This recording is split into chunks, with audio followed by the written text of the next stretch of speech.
Noah, the movie, has come out.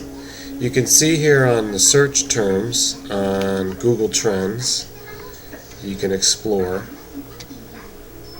And we have Noah coming up real strong. Almost as many searches for Noah as searching for the Christ itself. Christ was superseded by the end of the world in December 2012.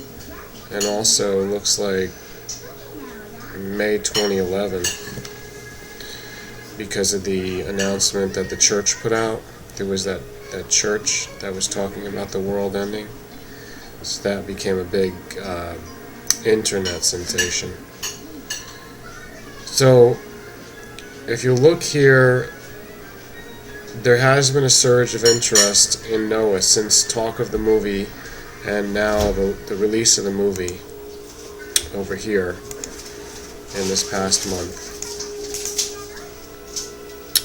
supersedes Moses. So I wanted to talk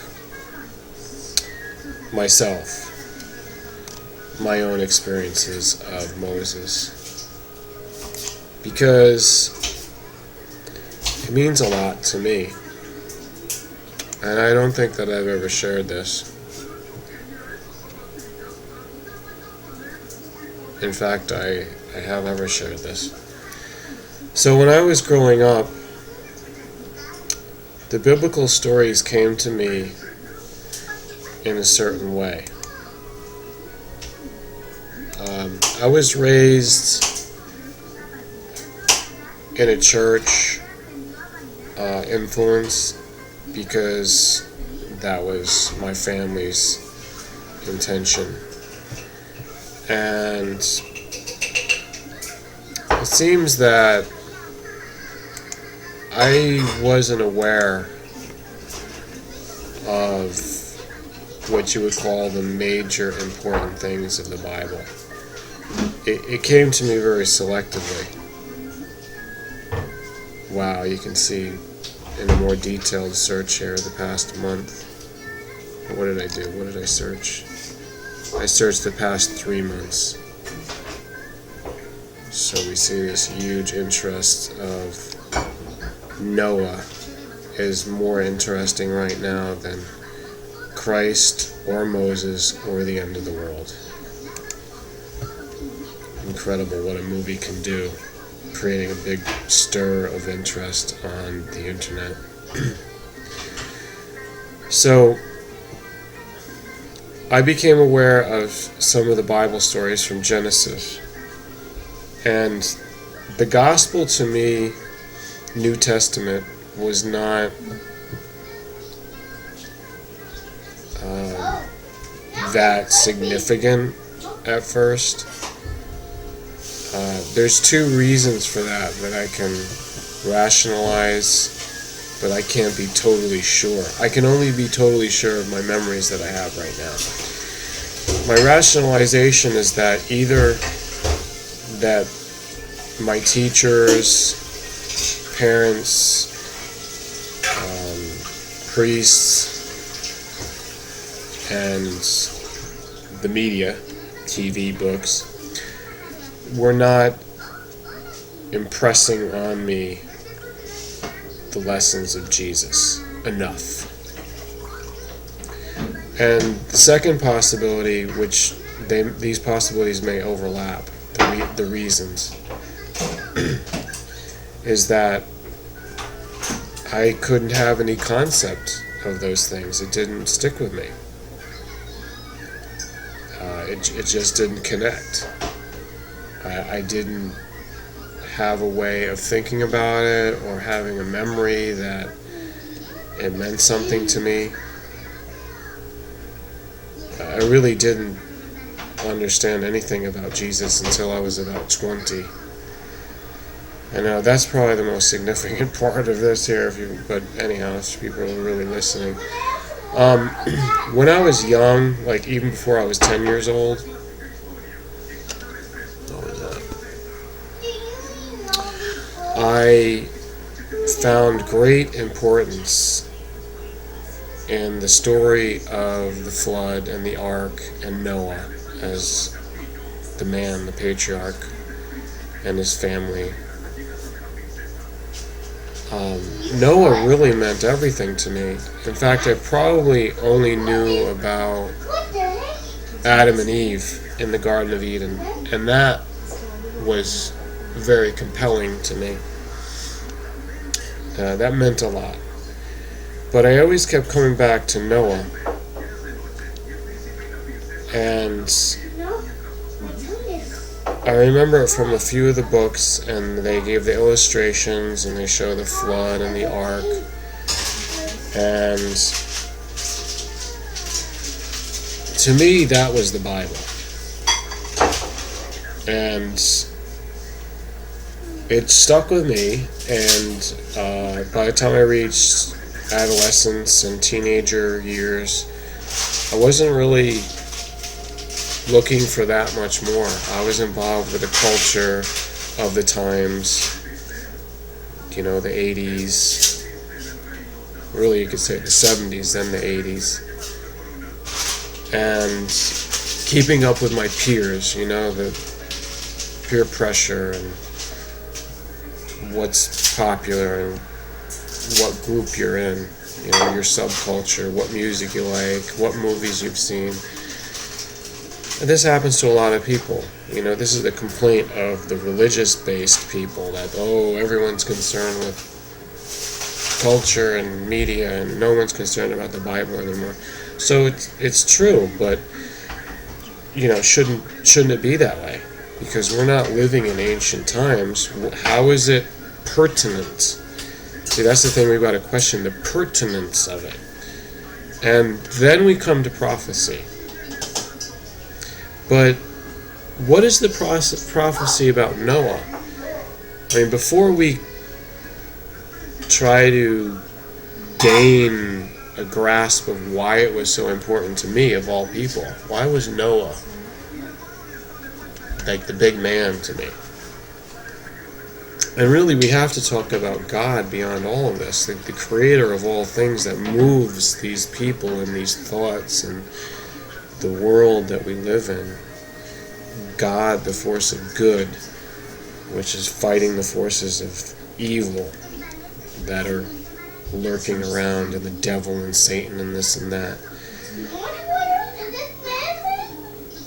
So Noah is guided by God. I was guided by God to find importance in Noah. But God somehow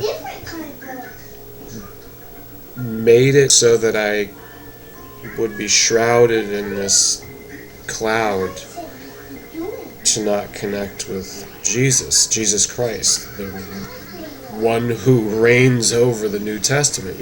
After all this ancient history didn't come to me until much later. I was already living on my own. I was married. I was in the process of getting into my marriage and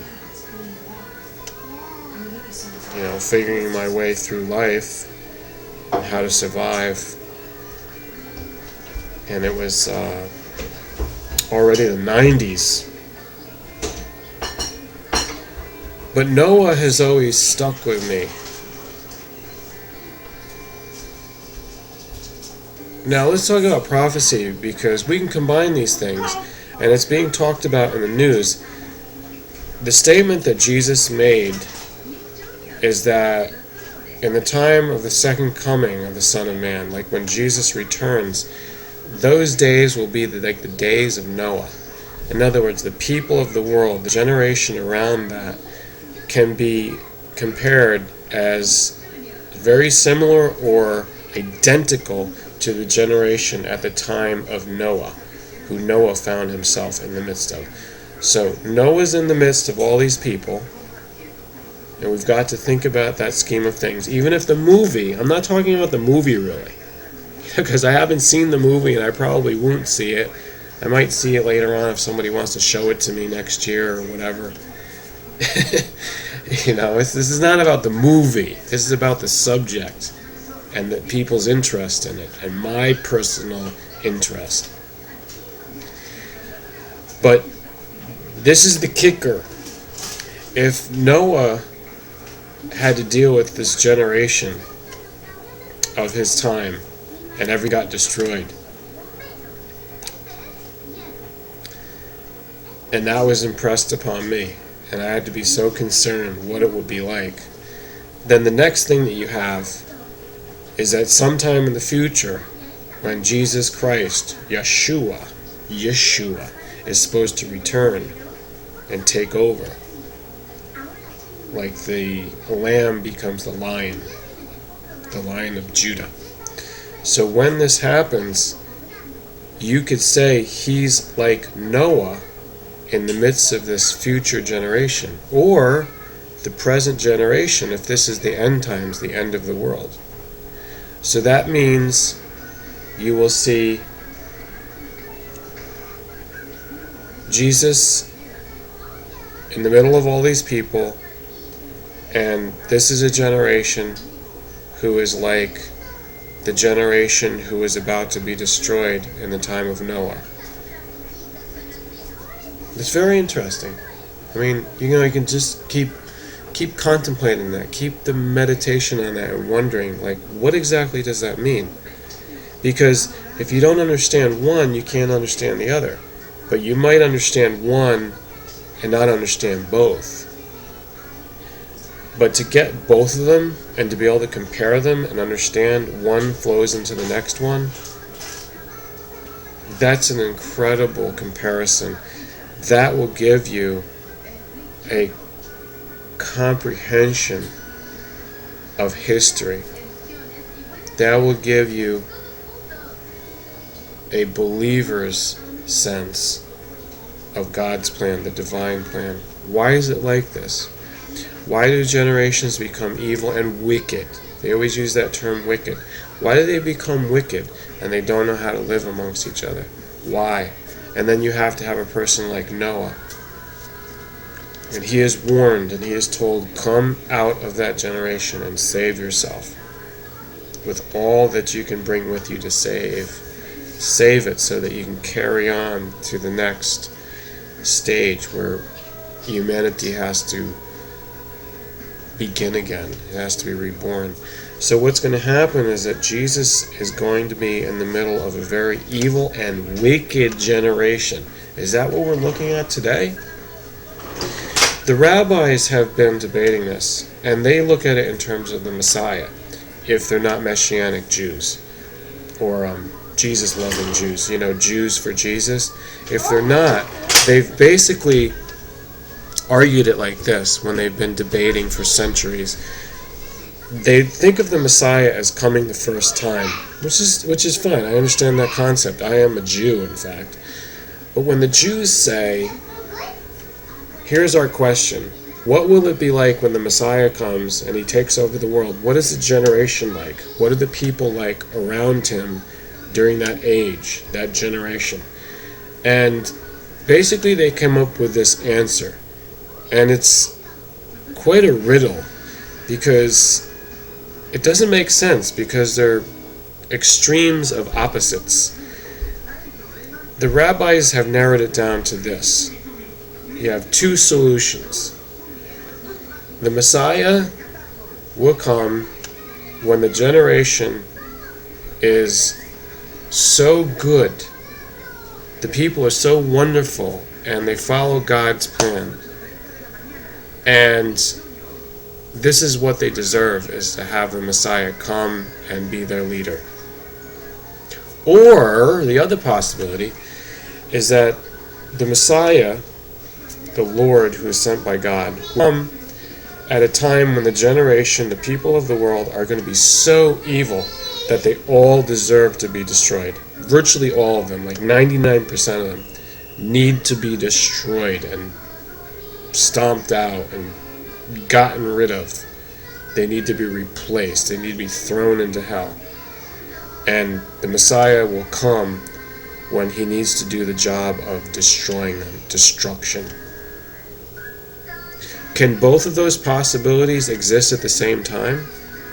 This is very philosophical and metaphysical, and it is, like I said, a riddle, but I think that there is truth to be found in this. Think about it.